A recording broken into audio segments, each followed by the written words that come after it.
يا مساء الفل والرضا على أحلى متابعين في قناة مايا. حكايتنا النهاردة توقف القلب، حكاية عن البيت اللي كان مهموم وفجأة الشيطان دخل فيه في صورة ست وقلب الإخوات على بعض.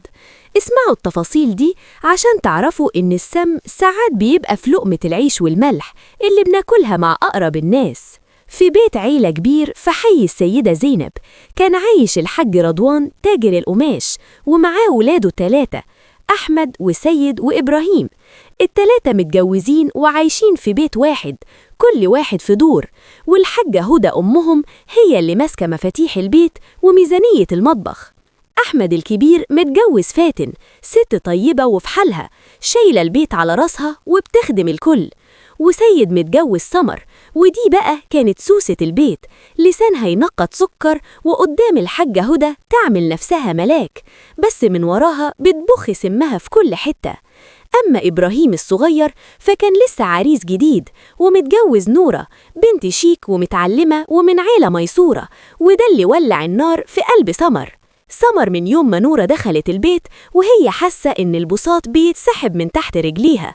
نورة كانت بتلبس أحسن لبس، والحاج رضوان كان بيدلعها ويقول لها يا بنتي الغالية، وده اللي سمر ما كانتش قادرة تبلعه. بدأت سمر تخطط إزاي تطرد نورة من البيت وتخلي الحاجة هدى تكرهها كره العمى. بدأت سمر تروح لفاتن الغلبانة وتقول لها يا فاتن، انتي مش شايفة نورة العروسة الجديدة بتعمل ايه؟ دي بتلمي غسيلك وتفتشه وبتقول على أكلك إنه بيئة وما يتاكلش، وبكرة الحاج رضوان يكتب لها الشقة اللي في الدور الأرضي عشان تفتحها عيادة وتسيبنا إحنا نخدم في البيت. فاتن كانت بتصدق وتبدأ تضايق خلقها على نورة، ونورة مش فاهمة ليه المعاملة اتغيرت. سمر ما اكتفتش بكده، دي راحت للحاجة هدى وقالت لها بخبث يا ماما، نورة دي بتصرف فلوس إبراهيم على أهلها، وأنا شفتها وهي خارجة الصبح وشايلة شنطة مليانة لحمة وخضار من اللي الحاج رضوان بيجيبه للبيت ورايحة توديه لأمها. الحاجة هدى اللي كلمة توديها وكلمة تجيبها بدأت تراقب نورة وتكشر في وشها. وفي ليلة جمعة والبيت كله متجمع على الطبلية، سمر عملت حركة شيطانية، دخلت أوضة نورة من وراها وخدت خاتم دهب غالي جدا كان الحاج رضوان مهديه لنورة في فرحها، وحطته في شنطة فاتن الطيبة. تاني يوم الصبح نورة صحيت بتصوت، ختمي ضاع، ختم الدهب اللي الحاج رضوان جابهولي مش لاقياه. سمر دخلت ببرود وقالت يا خبر، معقول حد يسرق في بيت الحاج رضوان؟ احنا لازم نفتش الشقق كلها عشان البريء يبان. الحاجة هدى وافقت وبدأوا يفتشوا، بدأوا بشقة فاتن، وفاتن واثقة في نفسها وبتقول فتشوا يا جماعة، البيت بيتنا. وهنا كانت الصدمة، سمر طلعت الخاتم من وسط هدوم فاتن وقالت بشهكة تمثيلية يا مصيبتي، انت يا فاتن، انت يا أصيلة تسرقي العروسة الجديدة. فاتن انهارت من العياط وبتحلف والله ما لمسته، بس الحاجة هدى ادتها قلم طرقع في البيت كله وقالت اخرسي يا خاينة العيش والملح، تسرقي ضرتك في البيت. نورة كانت واقفة مصدومة مش مصدقة إن فاتن الطيبة تعمل كده، بس الدليل كان في الإيد. سيد جوز سمر كان عارف إن مراته حرباية، بس كان بيسكت عشان هي اللي بتجيب له أسرار البيت وبتخليه يسيطر على أبوه. سيد استغل فرصة وقعد يشحن أحمد أخوه الكبير ويقول له مراتك فضحتنا يا أحمد، السرقة ملهاش مكان وسطنا. من كتر الفضيحة أحمد طرد فاتن لبيت أهلها بالهدوم اللي عليها، والبيت اتقلب ماتم. سمر كانت قاعدة في ركن الصالة بتبتسم في سرها وبتقول 1-0، فاضل نورة والبيت كله يفضالي. لكن نورة ما كانتش هبلة زي ما سمر فاكرة. نورة لاحظت إن سمر كانت بتنهج وهي بتطلع الخاتم، ولاحظت إن سمر كان في إيدها خربوش صغير مكان علبة الذهب. سمر سكتت وبدأت تراقب سمر بالثانية لحد ما اكتشفت إن سمر بتروح لدجالة في منطقة قريبة وبتاخد منها أعمال عشان ترشها على عتبة شقة نورة وشقة فاتن. وفي يوم نورة لبست خمار ونزلت ورا سمر من سكات، وشافت سمر وهي داخلة بيت الدجالة. نورة طلعت موبايلها وصورت سمر وهي بتدي الدجالة فلوس وبتقول لها عايزة عمل يخلي إبراهيم يطلق نورة في أسرع وقت، وعايزة الحاج رضوان يكتب المحلات كلها باسم جوزي سيد. نورة سمعت الكلام ده وحست إن دمها بيغلي، بس قالت الصبر طيب يا سمر، والله لخليكي عبرة لكل العقارب اللي زيك. نورة رجعت البيت وراحت لأحمد وقالت له: يا أبي يا أحمد، أنا عندي دليل إن فاتن مظلومة وإن اللي سرق الخاتم هي سمر. نورة ما كدبتش خبر وراحت لأحمد وهي شايلة القنبلة في إيدها.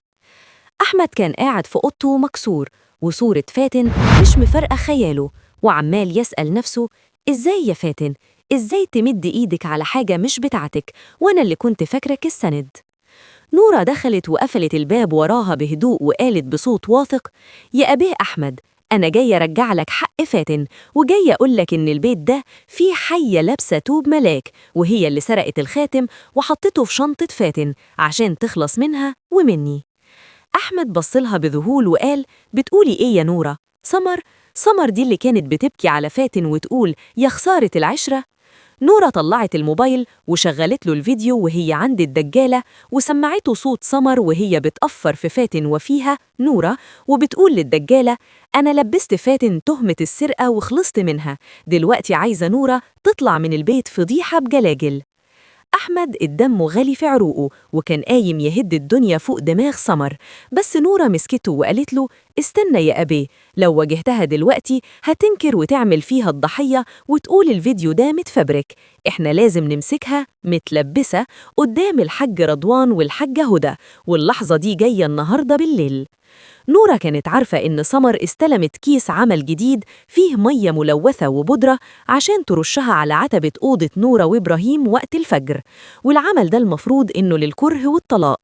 نورة اتفقت مع أحمد وراحت بلغت الحاج رضوان والحاجة هدى إنها شافت خيال غريب في الطرقة بقاله كام يوم، وطلبت منهم يسهروا معاها النهاردة عشان يطمنوا. الساعة دقت 3 الفجر والبيت كله فيه ظلام دامس. سمر خرجت من أوضتها زي القطة وهي ماشية على طراطيف صوابعها وشايلة في إيدها إزازة فيها سائل أسود. بدأت تقرب من أوضة نورة ووشها عليه ابتسامة غل تقرف، وقعدت توشوش بكلام غريب وهي بترش السائل على العتبة. وفجأة النور اتميد.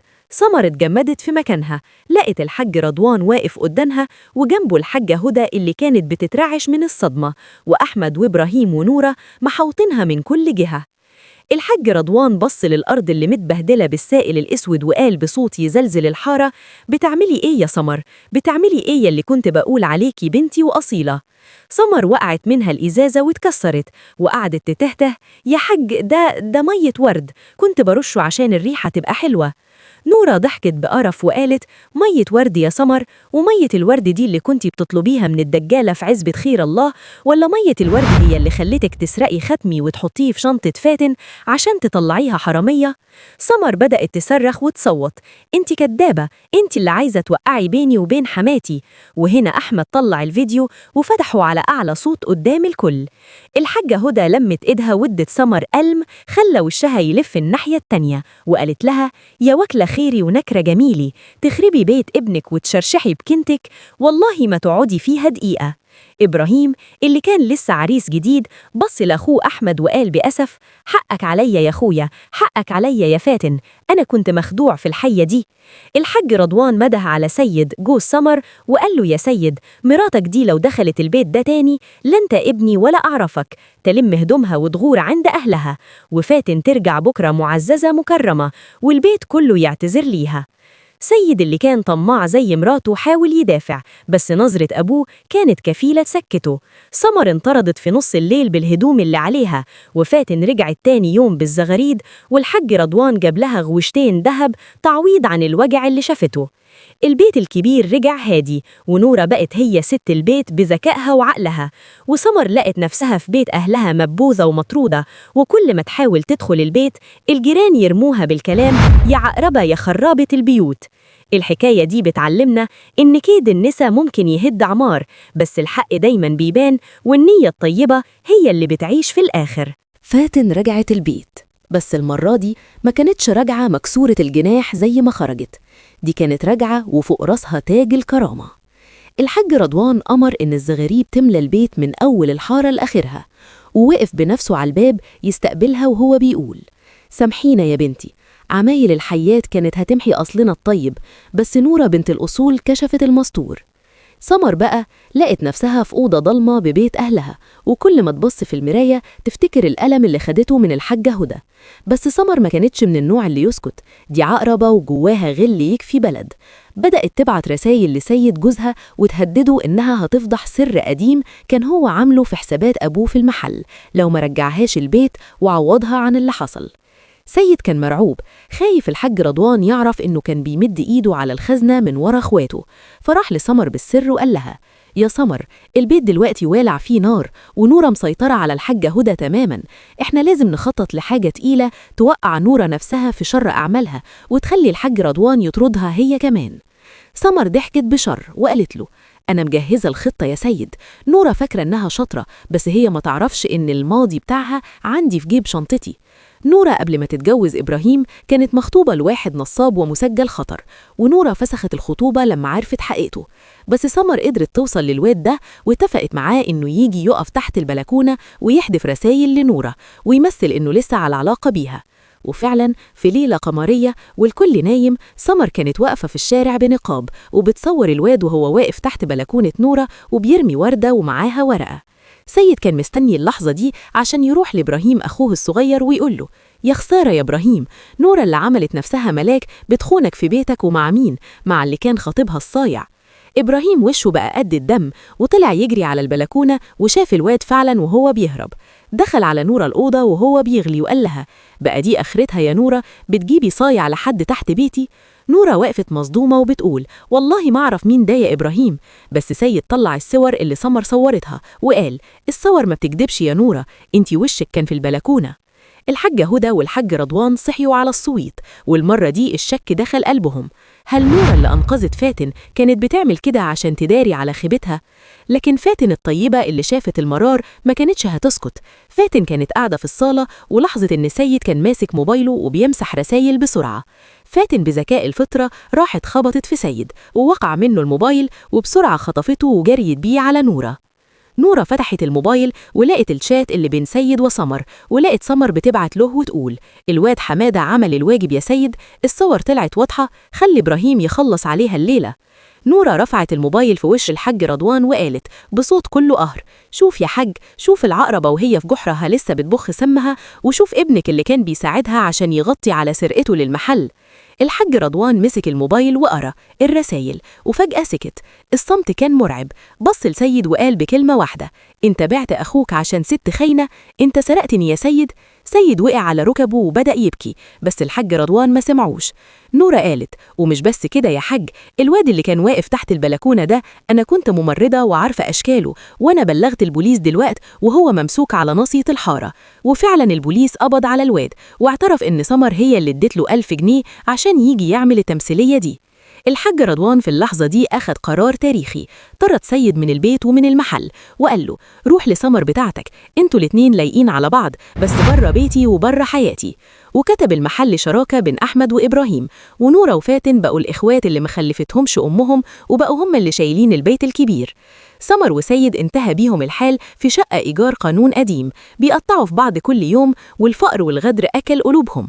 أما نورة فربنا رزقها بولد زي القمر سمته رضوان على اسم الحج، وعاشت في عز وأمان لأنها صانت البيت وصانت العشرة بجد. دي كانت حكاية كيد السلايف اللي بتعرفك إن الحفرة اللي بيحفرها الخاين هو أول واحد بيقع فيها، والنية الصافية دايما بتكسب في الآخر.